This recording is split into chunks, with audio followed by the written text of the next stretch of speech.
Hello दोस्तों, आज मैं एक्सप्लेन करने वाला हूं एक बहुत ही बेहतरीन Malayalam supernatural mystery thriller movie को जिसका नाम है पालीमनी। मूवी काफ़ी इंटरेस्टिंग है। इसका जो कॉन्सेप्ट है वह भी बहुत ही बढ़िया है। फिलहाल इसकी IMDb रेटिंग है 7.6 स्टार आउट ऑफ 10। तो चलिए अब बिना किसी देरी के चलते हैं सीधा वीडियो की तरफ। तो मूवी की शुरुआत में हम टेरेसा नाम की एक प्रेग्नेंट औरत को त्रिवेदी के पास देख पाते हैं, जो कि अपने पति जेरी से फोन पर बातें करते हुए रात में अपने घर की तरफ लौट रही थी। जिस रास्ते से वह जा रही होती है वह रास्ता बहुत ही ज्यादा सुनसान होता है, लेकिन तभी अचानक से सामने एक बोर्ड दिखाई देता है और इसलिए वह बगल के कच्चे रास्ते पर अपनी कार को मोड़ लेती है और अब वह रास्ते पर आगे बढ़ रही थी कि तभी अचानक से उसकी कार के ऊपर एक औरत आ गिरती है, जिससे वह बहुत ही ज्यादा डर गई थी क्योंकि उसको ऐसा लग रहा था कि कहीं उसने किसी का एक्सीडेंट तो नहीं कर दिया। लेकिन जैसे ही वह पीछे वापस देखती है तो वह औरत अपने पैरों पर चल रही थी, जो कि बहुत ही चौंकाने वाली बात थी। और वहां से अब सीन अगले दिन पर शिफ्ट होता है, जहां पर हम उसी जगह पर ढेर सारे पुलिस वालों को देखते हैं, जो कि वहां पर असल में टेरेसा की डेड बॉडी को लेने आए थे। रात में असल में किसी ने टेरेसा को जान से मार दिया था। और इस जगह की शॉकिंग बात यह भी थी कि पिछले कुछ समय में ही सेम तरह से 3 प्रेग्नेंट लेडीज की मौत हो चुकी थी। खैर तभी वहां पर हम एक औरत की मूर्ति को भी नोटिस कर पाते हैं, और मे भी यह सब किसी कल्ट का काम हो सकता था जो कि इन औरतों को इस्तेमाल कर रहा होगा। खैर अब यहाँ से सीन राजीव पर आता है, जो कि असल में एक फॉरेस्ट ऑफिसर है और उसकी वाइफ का नाम अवंतिका है, जो कि फिलहाल प्रेग्नेंट है। इनके 2 और बच्चे हैं जिनके नाम सचिन और चिंकी है। खैर अब राजीव उनके साथ त्रिवेदन जाने का ही प्लान कर रहा था, जहां पर अभी वह सब हादसे हो रहे थे। पर वहां पर राजीव की एक जरूरी मीटिंग भी होती है, लेकिन तभी वहां पर उसका दोस्त स्वामी श्रमण उसे वहां जाने से रोकने की कोशिश करता है। लेकिन राजीव किसी भी हालत में त्रिवेदन में जाना चाहता था। अब आगे राजीव अपने दोनों बच्चों और अवंतिका के साथ अपने घर वापस आता है और वहीं से वह लोग कल त्रिवेदन के लिए निकलने का प्लान कर रहे थे। खैर अभी के टाइम पर वह अवंतिका से बहुत अच्छे से बातें करते हैं और वह दोनों बहुत ही ज्यादा खुश थे। फिर अगले दिन जब वह अपनी जर्नी को चालू करते हैं तो वह लोग साथ में बहुत ही इंजॉय करते हुए आगे बढ़ रहे होते हैं। राजीव अपने परिवार को लेकर इसलिए आया था ताकि वह उन्हें एंजॉय भी करा पाएगा, साथ ही साथ अपनी मीटिंग को भी निपटा लेगा। अब आगे जब वह एक दिन अवंतिका के साथ रास्ते में ही एक पार्क में बैठा होता है, लेकिन तभी उसके पास आनंद का कॉल आता है, जो कि असल में उसकी बीवी का ही भाई था, जो कि खुद भी एक रिसर्चर होता है और अभी के टाइम पर वह सीरियल किलर के ऊपर रिसर्च कर रहा था। तब वह राजीव को भी अपने पास मिलने के लिए बुलाने लगता है। अब आगे जब वह लोग कॉल काटते हैं तो हम देखते हैं कि असल में आनंद अभी एक ऑफिसर के पास आया हुआ था, जो कि राजीव को भी जानता था। और जब उसको पता चलता है कि आनंद सीरियल किलर के बारे में जानना चाहता है तो वहां पर वह ऑफिसर्स उसे बहुत सारे सीरियल किलर के बारे में बताते हैं, जिसमें से कुछ इंडिया के भी थे। साथ ही साथ उन्होंने बहुत ही बेरहमी के साथ अपने विक्टिम को जान से मारा था।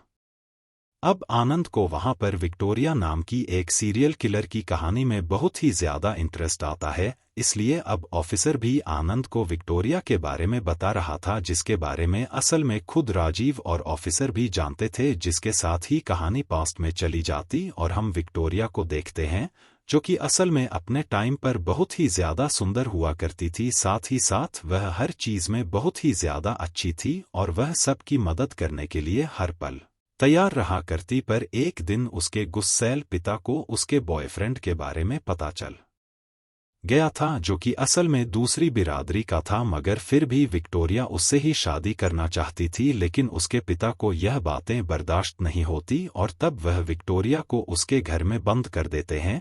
इसके अगले ही दिन विक्टोरिया के बॉयफ्रेंड की लाश इस जंगल में पाई जाती है और यह बातें जानने के बाद विक्टोरिया का मन परेशान हो गया था। उसको समझ में नहीं आ रहा था कि उसको क्या करना चाहिए। तब उसके पिता उसको जबरदस्ती एक चर्च में नन बनने के लिए भेज देते हैं, लेकिन वहां से कुछ दिनों के बाद में विक्टोरिया के पिता को यह बात पता चलती है कि असल में वह प्रेग्नेंट है, जिसको सुनकर उसके पिता का खून वापस से खोलता है। इसलिए वह किसी तरह से विक्टोरिया को बेहोश करवा कर उसे एक अस्पताल में लेकर जाते हैं और उसके 5 महीने के बच्चे का अबॉर्शन करवा देते हैं। साथ ही साथ उसने उसका यूट्रस भी निकलवा दिया था, जिससे कि अब कभी भी विक्टोरिया मां नहीं बन सकती थी। फिर जब विक्टोरिया को यह सब पता चलता है तो वह और परेशान हो जाती है। साथ ही साथ उसे यह बात भी पता चलता है कि असल में जिस डॉक्टर ने उसका ऑपरेशन किया था उसका नाम मल्लिका था। और सबसे बड़ी बात कि उस समय वह खुद भी प्रेग्नेंट थी और इसको देखने के बाद विक्टोरिया को प्रेग्नेंट लेडी से नफरत हो जाती है। साथ ही साथ अब उसको इंजेक्शन दे देकर उसकी मेंटल कंडीशन भी पूरी तरह से खराब करवा दी गई थी।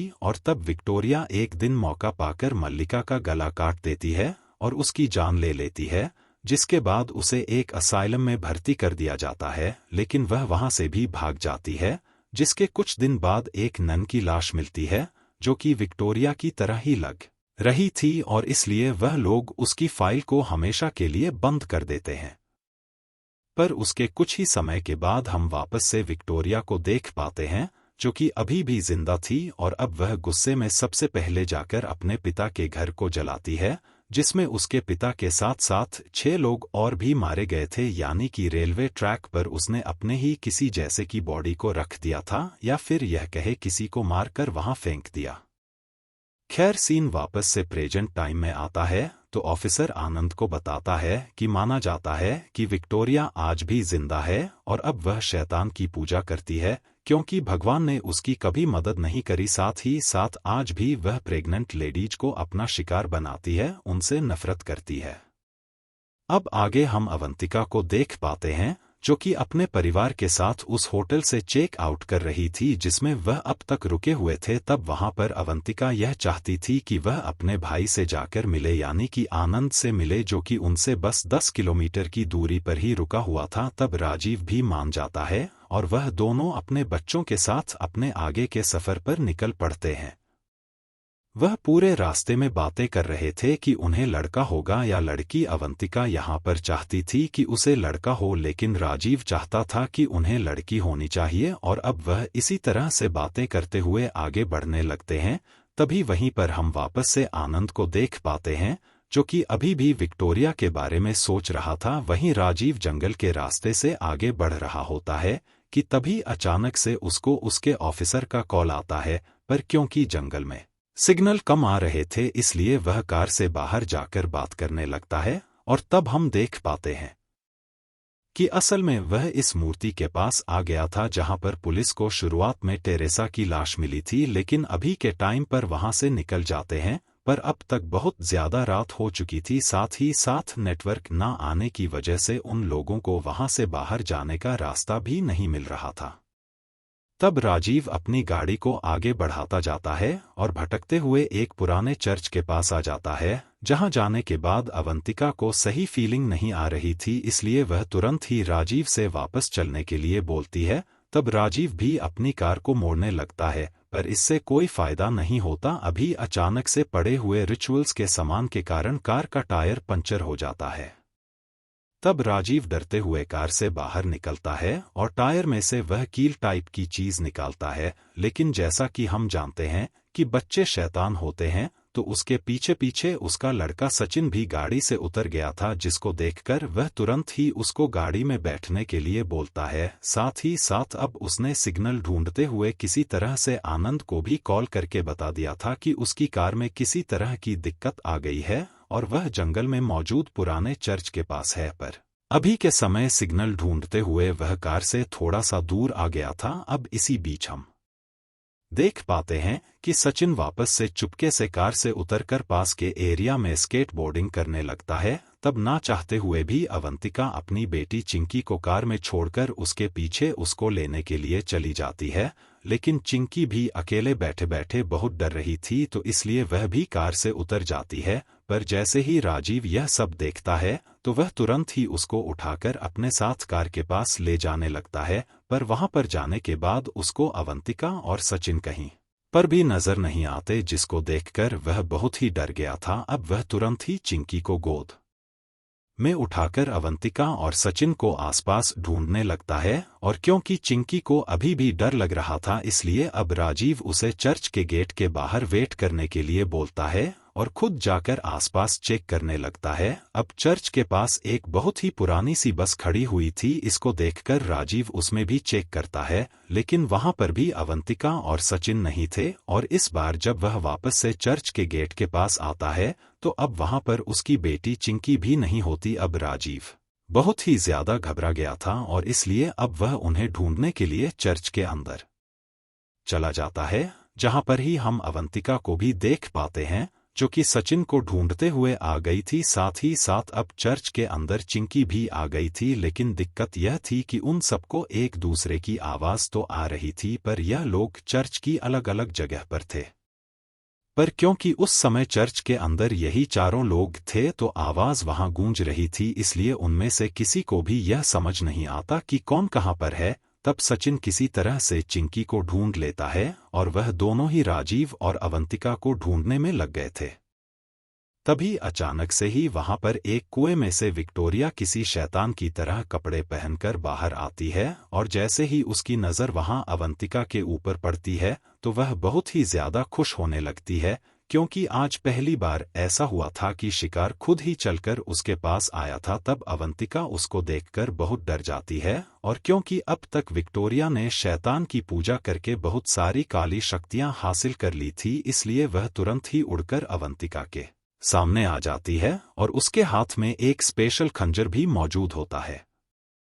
लेकिन इससे पहले वह अवंतिका का गला दबाने लगती है, साथ ही साथ अब उसका गला भी काटने वाली थी। पर तभी राजीव अपनी बीवी को बचाने के लिए एक चेयर को उठाकर विक्टोरिया के ऊपर दे मारता है, जिससे विक्टोरिया को उसके ऊपर बहुत ही ज्यादा गुस्सा आ गया था और वह सबसे पहले राजीव के ऊपर हमला करके उसे पहले फ्लोर से नीचे गिरा देती है, जिससे कि राजीव घायल हो गया था और अवंतिका को भी एक रूम में जाकर छुपने का समय मिल गया था। तब छुपकर राजीव वापस से आनंद को कॉल करने की कोशिश करने लगता है, पर आनंद ने अपना फोन साइलेंट किया हुआ था, जिसकी वजह से वह उसका कॉल पिक नहीं करता। लेकिन कुछ ही समय के बाद जैसे ही वह राजीव की मिस कॉल देखता है तो वह उसको तुरंत ही कॉल बैक करता है। अब राजीव कॉल उठाने ही वाला था, लेकिन तभी उसके सामने विक्टोरिया जाकर उसका फोन दूर फेंक देती है ताकि वह मदद ना बुला पाए। लेकिन होता यह है कि कॉल पिक हो गया था, जिससे कि आनंद फोन से ही विक्टोरिया की डरावनी हंसी सुनते समझ जाता है कि राजीव और उसकी बहन अवंतिका बहुत बड़ी मुसीबत में है। इसलिए अब वह भी ऑफिसर के साथ उस पुराने चर्च के पास जाने के बारे में सोचने लगता है, क्योंकि पहले राजीव ने उसे बताया था कि वह पुराने चर्च के पास है जहां पर उनकी गाड़ी खराब हो गई है। साथ ही साथ अब तक वह ऑफिसर भी समझ जाता है कि विक्टोरिया ही उनको मारने के लिए उनके पीछे पड़ी हुई है।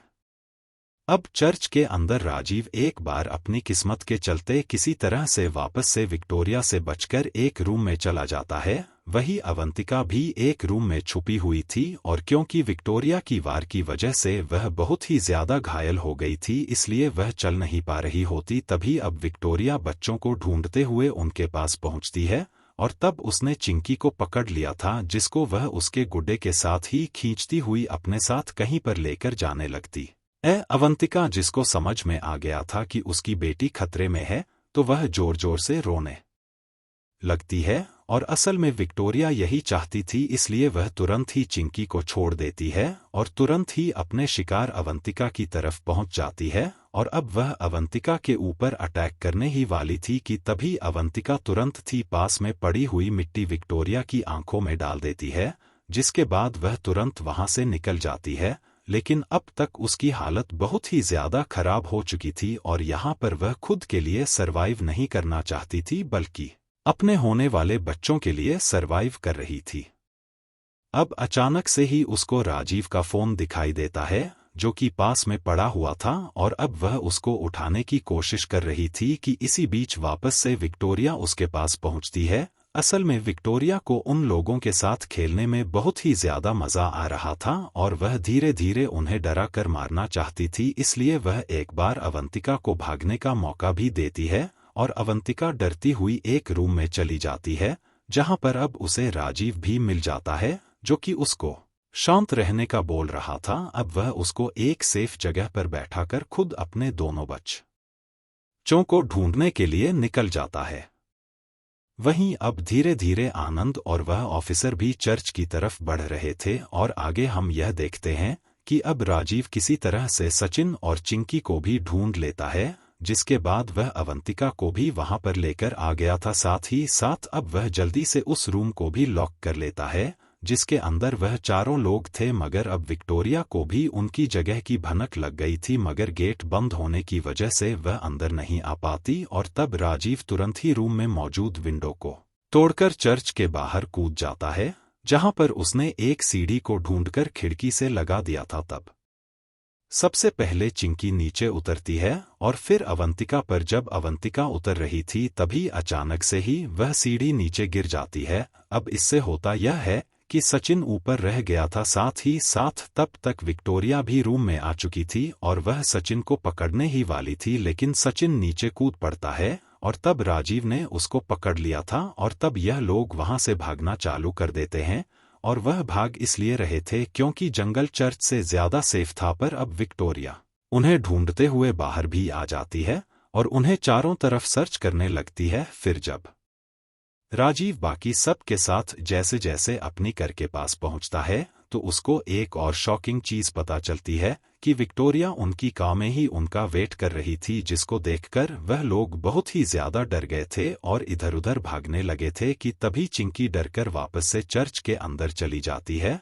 और क्योंकि अब विक्टोरिया जानती थी कि उसको बचाने के लिए उसके माँ बाप वापस चर्च में आएंगे, इसलिए वह खुद भी वापस से चर्च में चली जाती है। और फिर जैसा विक्टोरिया ने सोचा था वैसा ही होता है। राजीव वापस से अवंतिका को लेकर चर्च के अंदर चला जाता है और उनके अंदर आते ही अचानक से चर्च का दरवाजा बंद हो गया था। तभी बाहर हम यह देखते हैं कि आनंद और वह ऑफिसर भी वहां पहुंच जाते हैं, जो कि राजीव की गाड़ी को जब वहां पर देखते हैं तो वह समझ जाते हैं कि पक्का विक्टोरिया उन्हें चर्च के अंदर लेकर गई होगी, इसलिए वह लोग भी एक ग्रेवयार्ड के पास मौजूद सीक्रेट टनल से चर्च के अंदर जाने की कोशिश करने लगते हैं। और आप लोग यह भी सोच रहे होंगे कि कैसे विक्टोरिया चर्च से बाहर आती जाती होगी, वह भी बिना किसी की नजर में आए, तो यहाँ से इसी टनल से जाती होगी जिससे कोई भी उसे देख नहीं पाता था। तभी राजीव और अवंतिका चर्च के अंदर देखते हैं कि विक्टोरिया उनकी बेटी के साथ एक अजीब सा रिचुअल कर रही होती है और अब वह उसको भी जान से मारने वाली थी, जिसको देखकर राजीव तुरंत ही भागता हुआ विक्टोरिया के पास आता है और उसका ध्यान भटका देता है। तब विक्टोरिया ने भी उसके ऊपर हमला करके उसको दूर फेंक दिया था और अब वह वापस से अवंतिका को मारने के लिए उसके पीछे पड़ जाती है और उसका गला दबाने लगती है। अब अवंतिका मरने ही वाली थी, लेकिन तभी अवंतिका के हाथ में एक कांच का टुकड़ा लग गया था, जिससे कि वह विक्टोरिया को घायल करते हुए वापस से भागने लगती है। साथ ही साथ अब तक वहां पर आनंद भी आ गया था, लेकिन तब वह यह डिसाइड करता है कि वह अकेले कुछ नहीं कर सकता, इसलिए वह पुलिस को वहां पर लेकर आएगा और ऐसा सोचकर वह ऑफिसर को वहीं पर छोड़कर खुद जल्दी से बाहर चला जाता है। लेकिन उसके वहां से जाते ही वहां पर विक्टोरिया आ गई थी, जो कि सबसे पहले ऑफिसर को जान से मार डालती है।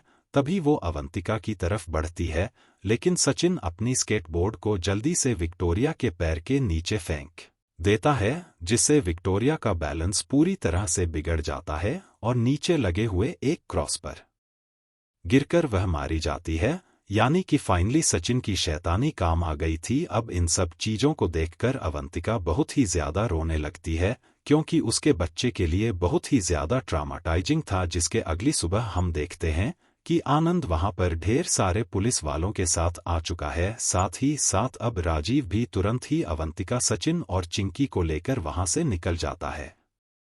पर जब पुलिस वाले अंदर जाते हैं तब उनकी बातों से हम यह जान पाते हैं कि असल में उन लोगों को फिर से विक्टोरिया की डेड बॉडी अभी भी नहीं मिली, जिसका यही मतलब था कि अभी भी विक्टोरिया जिंदा है और वहां से भाग गई है और कोई भी नॉर्मल पर्सन ऐसे जिंदा नहीं रह सकता। मुझे यह लगता है कि जब भी वह किसी प्रेग्नेंट लेडी को मारा करती होगी तो वह उसके परिवार वालों को या फिर बच्चों को बलि की तरह शैतान को दे देती थी, जैसा कि यहाँ पर वह चिंकी के साथ करना चाहती थी, जिससे कि उसे शक्ति मिलती होगी। अब सीन कुछ महीने आगे जाता है।